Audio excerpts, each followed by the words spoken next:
Hello everyone, সবাই কেমন আছেন? আশা করছি সবাই ভালো আছেন, আমিও ভালো আছি। তো আমি যাব আমার বাবার বাড়ি, যেই জন্য আমি রেডি হয়ে গেছি। এখন বিকেল 5টে মতো বাজে। আমার বর যাবে আমাকে রাখতে, ও আমাকে রেখে চলে আসবে, কারণ আমি 1 সপ্তাহ মতো থাকবো, তার জন্য ও চলে আসবে। তো চলে আসলাম আমাদের লোকাল মার্কেটটাই। এখান থেকে কিছু ফ্রুটস আর বিস্কিটস নেব, কারণ আমাদের বাড়িতে সেরকম মিষ্টি জাতীয় কিছু কেউ খায় না, পছন্দ করে না আর কি। তার জন্য এখান থেকে ফ্রুটস নিয়ে নিলাম। তো দোকানদারকে এখানে বলছিলাম যে আমগুলো আবার মিষ্টি হবে তো। দোকানদার বলছিল একদম খাতায় লিখে নাও। তো আমি বলছিলাম ঠিক আছে, আমাকে লিখে দাও যদি মিষ্টি না হয়। তারপর ওখান থেকে আম আর কলা নিয়ে আমরা চলে আসলাম বিস্কিটসের দোকানে। এখান থেকে কিছু বিস্কিট নিয়ে নিলাম। আর এই যে আমি আর ওই যে আমার বরকে দেখছেন কত স্পিডে হাঁটছে।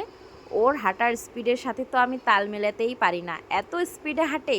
আমি তো সব সময় ওকে বকা দিই, এত স্পিডে কেউ হাঁটে নাকি। তো আমি যাব বাবার বাড়ি, এই জন্য তো খুব খুশি। আর আমার দিদিও আসবে, সেই জন্য তো আরও বেশি খুশি, কারণ আমরা দু বোন একসাথেই আসি যখনই আসি। আর খুব মজা হয় দুজন একসাথে আসলে।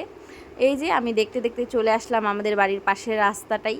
আর রাস্তাঘাট এগুলো দেখলেই তো আমার মন খুশি হয়ে যায়, কারণ আমরা সব বিবাহিত মেয়েরাই জানি যে শ্বশুরবাড়িতে আমরা বাড়ি, তারপর বাড়ির লোকজন, বাড়ির রাস্তাঘাট কতই না মিস করি বলেন তো। এসেই তো বাড়িতে দেখি যে এত সুন্দর সুন্দর ফুল ফুটে আছে।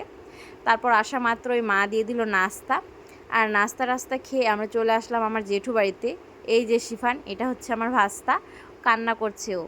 আর ও না অনেক লম্বা হয়ে গেছে, এসে দেখছি। আগে তো ছোট ছিল, অনেক ছোট ছিল, এখন বেশ লম্বা হয়ে গেছে দেখছি।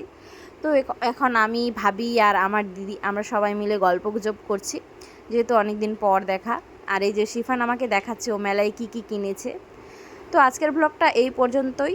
দেখা হবে নেক্সট ব্লগে। আমার পেজটা ফলো করে দিও প্লিজ, আর ব্লগগুলো ভালো লাগলে লাইক, কমেন্ট এবং শেয়ার করে দিও। Tata, bye bye.